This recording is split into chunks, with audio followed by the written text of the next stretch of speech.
नमस्कार। कक्षा 7 विषय हिंदी, काव्य 5 हिंद देश के निवासी। विविधता में एकता हमारे देश की विशेषता है, साथ ही विकास और शक्ति की परिचायक भी है। मानवीय एवं प्राकृतिक विविधताएं होने पर भी उसमें अभिन्न एक सूत्रता है। विभिन्न दृष्टांतों द्वारा इस काव्य में भारत की भव्यता एवं दिव्यता का गान किया गया है। भारत एक निराला देश है। यहाँ अनेक जाति, धर्म और भाषा के लोग रहते हैं। यहाँ प्रकृति के भी अलग अलग रूप पाए जाते हैं। इतनी विविधता के बावजूद यहाँ एकता है। यहाँ सब लोग हिल मिलकर रहते हैं। इस कविता में हमारे देश का यही निरालापन बताया गया है। काव्य की शुरुआत करने से पहले काव्य के कुछ शब्दार्थ देखें। कुक यानी कोयल की आवाज़, पपिया यानी एक पक्षी का नाम, टेर यानी पपिये की पुकार, तराना यानी एक गीत, पंथ यानी रास्ता, निराला यानी अनूठा, सबसे अलग, मंजिल यानी कि ध्येय, लक्ष्य। काव्य के कुछ शब्दार्थ देखें। अब हम पहले काव्य का गान करेंगे और उसके पश्चात काव्य का भावार्थ समझेंगे। काव्य है, हिंद देश के निवासी सभी जन एक हैं, रंग रूप वेश भाषा चाहे अनेक है। हिंद देश के निवासी सभी जन एक हैं, रंग रूप वेश भाषा चाहे अनेक हैं। बेला गुलाब जूही चंपा चमेली, बेला गुलाब जूही चंपा चमेली, प्यारे प्यारे फूल गूथे माला में एक है। प्यारे प्यारे फूल गूथे माला में एक है। हिंद देश के निवासी सभी जन एक हैं, रंग रूप वेश भाषा चाहे अनेक हैं। कोयल की कूक न्यारी, पपीहे की टेर प्यारी, कोयल की कूक न्यारी, पपीहे की टेर प्यारी, गा रही तराना बुलबुल राग मगर एक है। गा रही तराना बुलबुल राग मगर एक है। हिंद देश के निवासी सभी जन एक हैं, रंग रूप वेश भाषा चाहे अनेक हैं। गंगा यमुना ब्रह्मपुत्र कृष्णा कावेरी, गंगा यमुना ब्रह्मपुत्र कृष्णा कावेरी, जाके मिल गई सागर में हुई सब एक है। जाके मिल गई सागर में हुई सब एक हैं। हिंद देश के निवासी सभी जन एक हैं, रंग रूप वेश भाषा चाहे अनेक हैं। धर्म है अनेक जिनका सार वही है।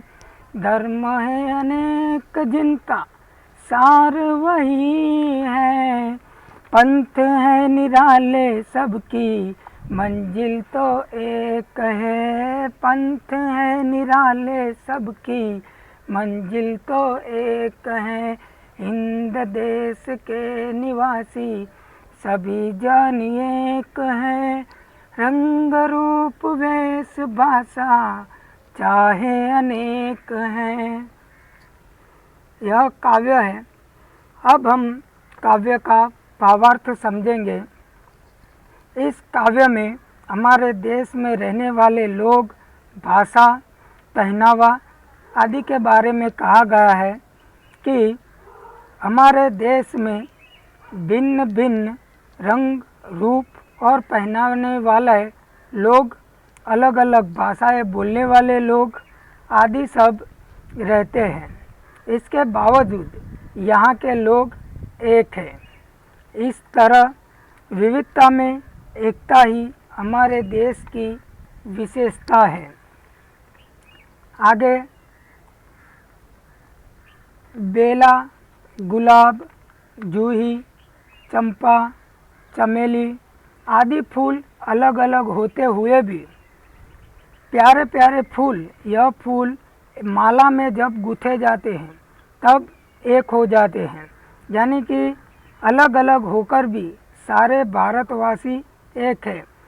यह सुगंध वाले फूल, रंग बिरंगी फूल आदि सब अलग होते हुए भी जब माला में पिरोए जाते हैं तब वह एक माला हो जाती है, यानी कि सब फूल एक हो जाते हैं।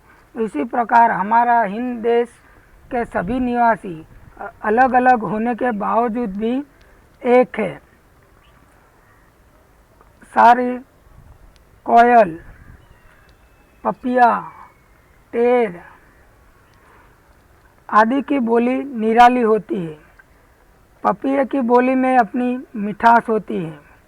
बुलबुल का गीत भी अलग तरह का होता है। इन सब पक्षियों के गाने भले ही अलग अलग हो पर उनका राग एक है। इसी तरह अलग अलग बोली और भाषा बोलने वाले भारतवासियों की आवाज़ भी एक होती है। यहाँ हमारी नदियाँ, जो मुख्य नदियाँ हैं उनके बारे में कहा गया है। गंगा, यमुना, ब्रह्मपुत्र, कृष्ण, कावेरी अलग अलग नदियाँ हैं, मगर सागर में मिलकर वे एक हो जाती है। इसी तरह देश प्रेम सभी भारतवासियों को एक बना देता है। यहाँ नदी की बात है कि नदियाँ चाहे भले अलग अलग हो, उनका उद्गम स्थान भले ही अलग हो, लेकिन यह सागर में जाकर एक हो जाती है। हमारे देश में अनेक नदियाँ हैं, उद्गम स्थान अलग अलग है, वे अलग अलग मार्गों से बहती है, लेकिन अंत में वे सागर में मिलकर एक हो जाती है। इन नदियों से हमें यह संदेश मिलता है कि जैसे नदियाँ अलग अलग होकर भी एक हो जाती है, उसी तरह हम भारतवासी अलग अलग होने पर भी एक होकर रहते हैं।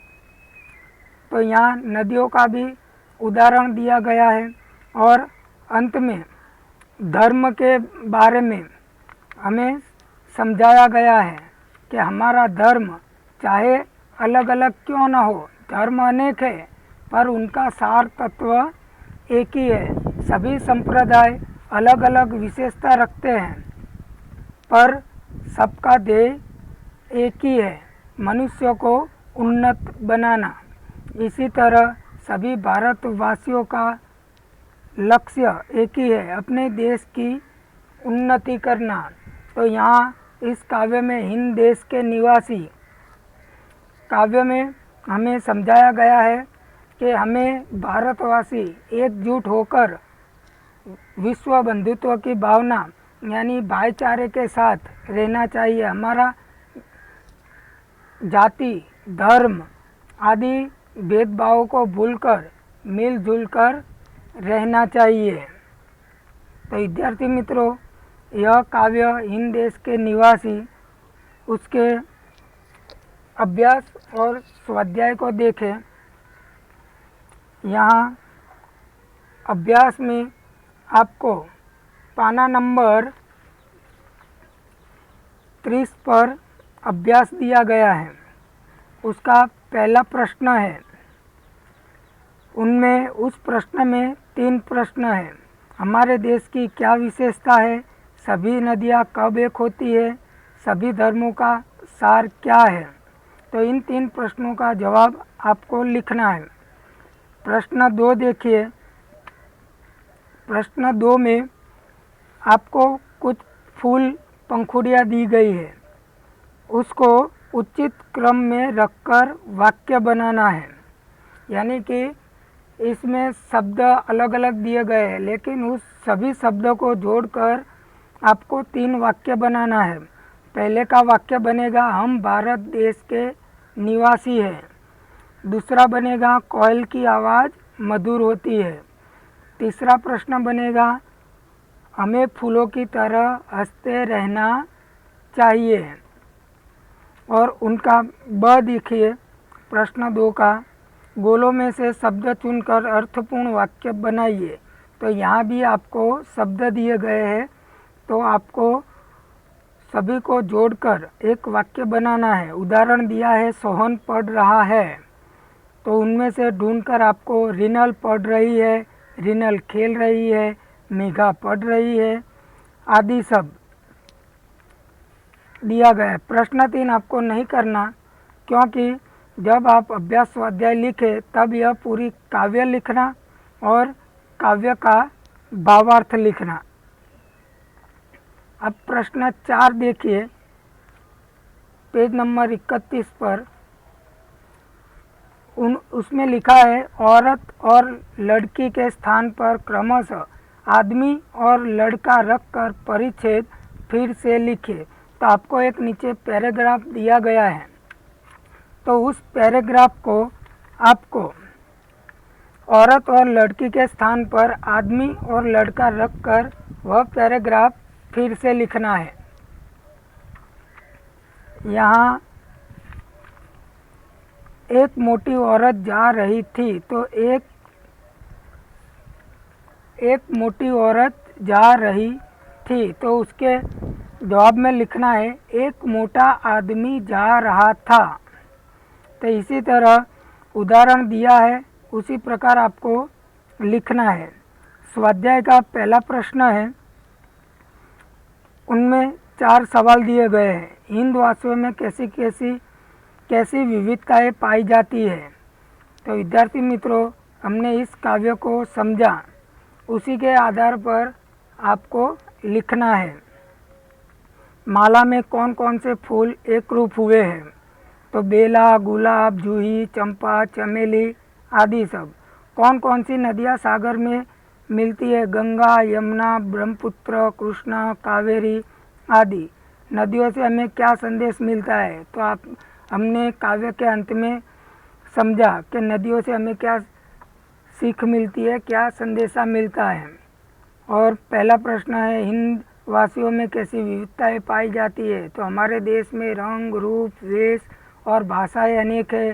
तरह तरह के फूल गूंथने पर माला एक बन जाती है। कोयल, पपिया, बुलबुल के राग भी एक होते हैं। गंगा, यमुना, ब्रह्मपुत्र, कृष्ण, कावेरी नदियाँ समुद्र में जाकर एक हो जाती है। तो उसी प्रकार हमारे देश की विविधता में भी एकता है। राष्ट्र प्रेम ने अलग अलग भाषा और प्रांत के लोगों को एकता में बांध दिया है। हमारी राष्ट्रीयता की भावना में एकता है। इस प्रकार आप उत्तर लिख सकते हो। प्रश्न 2 देखिए, आपको कोष्टक दिया गया है। कोष्टक में जो शब्द समानार्थी नहीं है उन पर घेरा कीजिए और समानार्थी शब्दों का वाक्य प्रयोग कीजिए। तो जो समानार्थी नहीं है उस पर आपको गोल राउंड करना है, और जो समानार्थी शब्द है उसका वाक्य बनाना है। तो पहले कोष्टक में पंथ, रास्ता वह समानार्थी है, यानी कि पैर, तो पैर पर राउंड आएगा, सर्कल आएगा। दूसरा देखिए, तो उस पर कुसुम, पुष्प, फूल, यह तीनों एक ही नाम है फूल के। कांटा वह इससे अलग है, तो उस पर गोल राउंड आएगा। तीसरा देखिए, आम, अनूठा, निराला, अनोखा, तो 3 में आम के ऊपर गोल राउंड आएगा, क्योंकि आम शब्द अलग है। अनूठा, निराला और अनोखा वह समानार्थी शब्द हैं। चौथा देखिए, जन, मनुष्य, मानव, स्त्री, तो स्त्री पर गोल राउंड आएगा, क्योंकि मनुष्य, जन और मानव समानार्थी शब्द हैं। तो विद्यार्थी मित्रों, आपको यह काव्य पहले काव्य लिखनी है पूरी, फिर काव्य का भावार्थ, और जो मैंने अभ्यास स्वाध्याय के प्रश्न दिए वह आपकी किताब में लिखना है। यहाँ हमारा काव्य पूर्ण होता है।